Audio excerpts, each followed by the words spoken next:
Ce sera finalement avec M. Merdive Kimbongela que l'on va commencer cet échange, ce premier dossier de Kinshasa Direct. L'on va se renseigner sur les réelles intentions de Adolphe Muzito. C'est bien parce qu'il est cadre du Nouvel Élan et il va nous renseigner sur oui ou non il a traversé du côté de l'Union Sacrée. Bonjour et bienvenue M.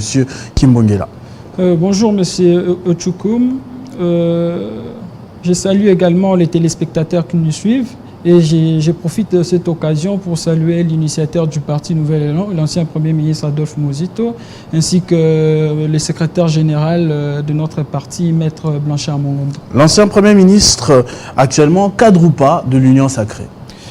Je pense que ça serait erroné de pouvoir penser qu'Adolphe Muzito serait dans l'Union Sacrée, d'autant plus que lorsqu'il s'agit des alliances politiques, normalement, on doit ratifier ou signer un accord, signer une alliance. Mais jusque-là... L'Union Sacrée n'existe que dans l'âme. L'Union Sacrée, il n'y a pas de bureau, il n'y a pas de document. Le président de la République a juste demandé à tout le monde de se rallier derrière une vision pour laisser le pays avancer. Moi, je pose cette question parce qu'il y en a qui ont dit mais comment il est de l'Union Sacrée, il ne s'est pas retrouvé dans le gouvernement. Écoutez, M. Chukum, il peut y avoir un document que une personnalité politique décide de signer, ou on peut normalement faire partie d'une coalition lorsque vous tenez une déclaration, par exemple, ou vous publiez un communiqué attestant que vous faites partie d'une coalition. Mais cela n'a jamais été le cas avec Adolphe Muzito. Adolphe Muzito n'a jamais signé une alliance avec M. Félix Tshisekedi pour adhérer dans l'Union Sacrée, mais il n'a pas non plus fait une déclaration de son adhésion au sein de l'Union Sacrée. Donc nous sommes stupéfaits aujourd'hui de voir les camps Fayoulou dire que M. Adolphe Muzito est dans l'Union Sacrée, alors que ce n'est pas le cas. Ce que nous assistons, c'est tout simplement cette façon de faire de M. Martin Fayoulou, ainsi que de ses adeptes, de ses poulains, cette façon de pouvoir s'accaparer des plateformes politiques, cette façon de pouvoir s'accaparer des efforts des autres. C'est-à-dire, avant la Mouka, il y avait quel effort? Avant la Mouka, il y avait ce qu'on a appelé la dynamique de l'opposition. On a ce qu'on a appelé le FAC de Lisanga Bonganga. Et aujourd'hui, c'est avec la Mouka. Nous étions surpris de voir à travers les réseaux sociaux, même à travers les médias, M. Martin Fayoulou publier un communiqué dans lequel il disait que M. Adolphe Muzito aurait écrit une lettre à la date du 22 décembre 2022 pour bien évidemment faire preuve de son retrait au sein de la Mouka ou de la coalition La Mouka. Raison pour laquelle nous disons, seulement s'il y aurait une lettre qu'Adolphe Muzito avait adressée à M. Martin Fayoulou pour qu'il quitte la coalition La Mouka, ça serait mieux à M. Martin Fayoulou de brandir cette lettre, de pouvoir publier cette lettre. S'il n'existait pas, cette lettre n'existait pas, donc nous sommes dans une sorte de fraude intellectuelle pour vouloir écarter M. Adolphe Muzito de la coalition La Mouka. Et lorsque vous lisez son communiqué du 31 mars 2023, il a évoqué le fait qu'aussi le collège des présidents a pris acte du retrait volontaire d'Adolphe Muzito. Alors que ce collège des présidents n'existe pas normalement au sein de la Mouka, c'est prévu dans la convention de la Mouka, mais ça n'existe pas dans la mesure où jusque-là, ce collège n'a pas encore été installé. Parce que pour que ce collège soit installé, il devrait normalement être avalisé par le présidium. Et le présidium n'avait pas avalisé ce collège, ni bien évidemment les dossiers de membres qui devaient constituer ce collège des présidents. Donc de quel collège des présidents Martin Fayoulou parle-t-il?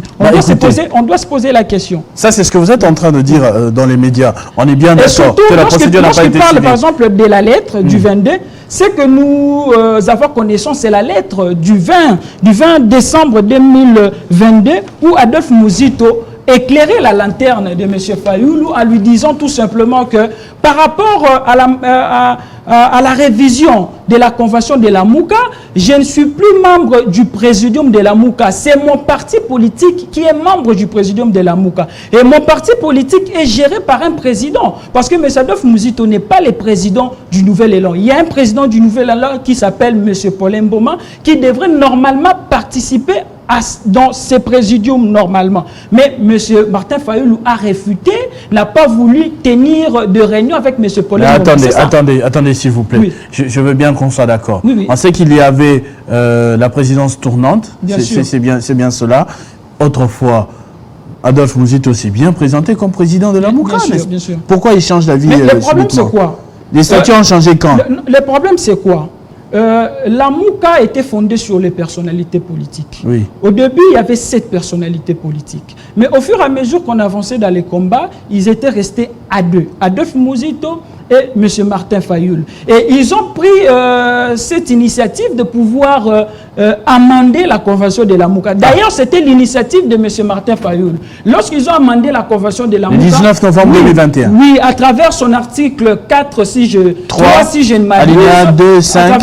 À travers son article 3, dans cette convention, on dit maintenant, ce ne sont plus les personnalités politiques qui sont membres du présidium de la Mouka. Ce sont des partis politiques, personnes morales. Les CID et les Nouvel Élan. Ce qui donne comme conséquence... Ça a changé depuis 2021. Oui, mais Adolphe Mouzito ne faisait plus partie du présidium. C'est M. Paul Mboma qui est le président statutaire du Nouvel Élan qui devrait normalement siéger dans des réunions du présidium. Okay. Raison pour laquelle M. Adolphe Mouzito avait écrit à M. Fayoulou pour envoyer M. Paul Mboma comme président du parti Nouvel Élan. Mais malheureusement, M. Martin Fayoulou avait refuté M.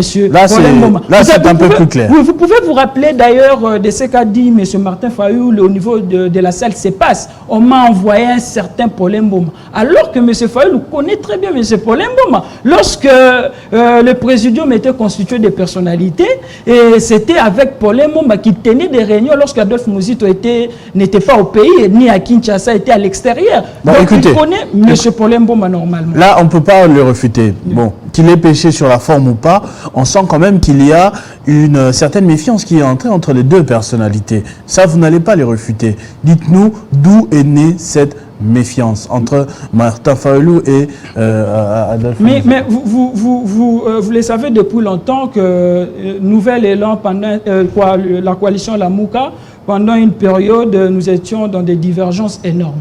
Et avec qui? Bien, la Mouka entre SID et Nouvel Élan. Depuis quand? Moi, je les ai toujours vus ensemble, on les appelait on les a même soupçonnés d'être des tribalistes. C'était des frères. Ça fait plus ou moins une année que nous sommes C'est parti de quoi? Dans des divergences. C'est parti de quoi? C'est parti de ce que... Attention, ça coïncide quand même avec la création de l'Union sacrée. Non, c'est parti avec ce que M. Martin Fayoulou a créé, le bloc patriotique. Ces blocs patriotiques dans lesquels vous allez retrouver les CID qui est un parti de la résistance au sein de la Mouka, ces blocs patriotiques dans lesquels vous allez trouver les FCC de M. Joseph Kabila, d'ailleurs, lesquels FCC que M. Martin Fayoulou avait traité de voleurs parce qu'ils avaient volé la vérité des urnes, la volonté du peuple. Mais c'est aberrant de lutter pour la vérité des urnes et de faire coalition avec ces mêmes voleurs de la vérité des urnes. C'est le FCC que Adolphe Mouzito ne supporte pas. Non, nous n'avons pas, nous étions pour les activités, les sittings sous la bénédiction des pères de l'Église, mais nous étions contre le bloc patriotique. C'est à ce moment-là que les divergences ont commencé. M. Fayoulou a préféré faire son combat avec les FCC. Ben, c'est contradictoire en fait. Parce que lorsque vous dites par exemple que c'est M. Kabila qui avait volé les élections, et vous acceptez de faire coalition avec M. Kabila pour combattre Félix Tshisekedi. Donc, vous faites la coalition avec le voleur pour combattre les receleurs. C'est ça la confusion en fait. Et c'est ce que nous, au sein du Nouvel Élan, nous avons réfuté. C'est à partir de là. Et je pense que c'est lorsqu'aussi le Nouvel Élan avait déclaré M. Adolphe Mouzito comme son candidat président de la République, même si ce dernier lui-même ne s'est pas encore déclaré, mais le Nouvel Élan veut porter M. Adolphe Mouzito comme candidat président de la République. Et c'est à partir de là qu'il y a eu des agitations au niveau de l'ECD et au niveau des alliés de l'ECD. Si je comprends bien, Adolphe Mouzito et Martin Fayoulou sont effectivement en brouille, mais personne, ni l'un ni l'autre, ne veut laisser la plateforme à la Mouka. Non, le problème c'est que... S'ils ne s'entendent pas, pourquoi ne pas détruire et commencer à autre chose? Nous devons respecter les textes. La convention de la Mouka, c'est les textes qui, bien évidemment, nous organisent au sein de la Mouka. Et vous devez respecter ces textes. Lorsque, par exemple, en tant que coordonnateur de la Mouka, M. Martin Fayoulou, réfute le fait qu'il y a eu une structure CESOL que la hiérarchie du Parti Nouvel Élan ne reconnaît même pas, mais cautionne une structure qu'on appelle COEL, qui, bien évidemment, a publié un communiqué sur le processus électoral, alors que cette structure n'est pas reconnue comme organe au sein de la Mouka. Mais nous devons faire la part des choses, comprendre. Et lorsque M. Martin Fayoulou dit que M. Adolphe Muzito avait écrit une lettre pour attester son retrait ou pour se retirer de la coalition la Mouka, mais on doit faire la différence entre M. Adolphe Muzito et son parti politique. Si seulement si il y a cette correspondance-là existe, parce que jusque-là, on demande la correspondance. Où se trouve cette correspondance? Où se trouve cette lettre du 22 décembre 2022 que Adolphe Muzito aurait écrit à M. Martin Fayoulou pour se retirer? Jusque-là, on n'a aucune réponse. M. Kimogela, on doit rester dans l'esprit de la Convention. C'est le Nouvel Élan et les CID qui font partie du présidium de la Mouka, et c'est le président statutaire du Nouvel Élan qui doit normalement siéger dans le présidium. Celui que Martin Fayoulou a négligé. J'ai une question, s'il vous plaît, à vous poser, au vu de tout ce spectacle, notamment. Si Adolphe Muzito et Martin Fayoulou n'arrivent pas à s'entendre sur le fonctionnement d'une plateforme, d'un regroupement, c'est une plateforme, un regroupement, une plateforme politique. S'ils n'arrivent pas à se mettre d'accord sur ce sujet, est-ce que vous pensez que ça renvoie une bonne image à la population qui est censée confier à ces personnalités la gestion du pays, un pays avec déjà autant de problèmes, confier cela à des gens qui ne s'entendent pas dans la gestion d'une simple plateforme? Mais bien évidemment, la population est déçue, mais on doit relever des responsabilités. Qui est ces troubles faits au sein de la Mouka? Est-ce que c'est pour la première fois que M. Martin Fayoulou veut s'accaparer d'une plateforme donnée? Non, je vous ai cité une jurisprudence. Il y a les cas de la dynamique de l'opposition. Il y a les cas du FAC de Lisanga Bonganga. Et pourquoi aujourd'hui c'est avec la Mouka? C'est dans ses habitudes, si on comprend bien. Parce que nous sommes tous Quinois, nous sommes des citadins. Il y avait un de mes amis qui m'avait dit, d'ailleurs, vous êtes avec M. Martin Fayoulou, mais quand vous attendez à quoi? Parce que c'est dans ses habitudes de vouloir s'accaparer des plateformes des autres. Mais ce que nous voulons dire tout simplement, vous avez constaté ces agitations juste dans quelques jours pour la passation du bâton de commandement entre les CID et les Nouvelles Élan, parce que normalement c'est le Nouvel Élan qui doit prendre le bâton de commandement. Mais M. Martin Fayoulou refuse. Alors qu'à son temps, même si on était dans des divergences, le Nouvel Élan avait passé les flambeaux de commandement de la Mouka à l'ECID de Martin Fayoulou. Et ce que nous attendons, c'est ce 11 avril 2023, la passation du bâton de commandement entre ces deux partis politiques. Si M. Martin Fayoulou refuse de passer le bâton de commandement au Nouvel Élan d'Adolphe Muzito, nous allons tout simplement acter son départ volontaire de la coalition La Mouka, parce qu'il sera dans l'illégalité et dans l'illégitimité. Dans l'illégalité parce qu'il a violé, il va violer bien évidemment. Il est d'ailleurs en pleine violation de la convention de La Mouka. Nous attendons le 11 avril pour la passation. Si M. Martin Fayoulou refuse la passation du flambeau, nous allons tout simplement constater son départ volontaire de la coalition La Mouka. Merci beaucoup, M. Kimogela. J'aurais aimé, bien évidemment, vous recevoir sur des sujets un peu plus perçants pour la République en ce moment. Agression, économie, sociale, la pluie, vous avez vu les dégâts dehors. Mais malheureusement, il s'agit des sujets un peu plus administratifs au sein de votre plateforme. Je vous le concède. Avec vos arguments, j'espère vous retrouver très prochainement avec des sujets...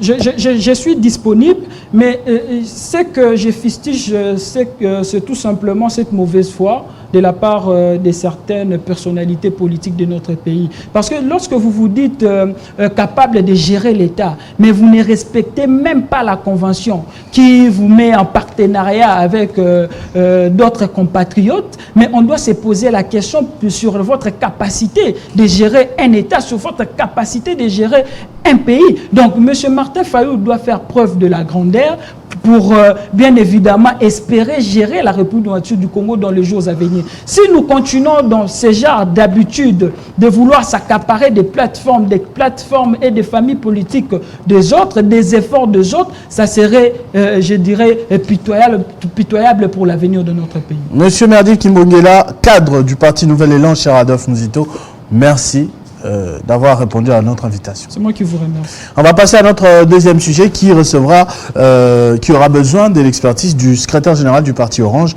monsieur Émile Banza. Avec lui, nous parlerons de la loi Tiani.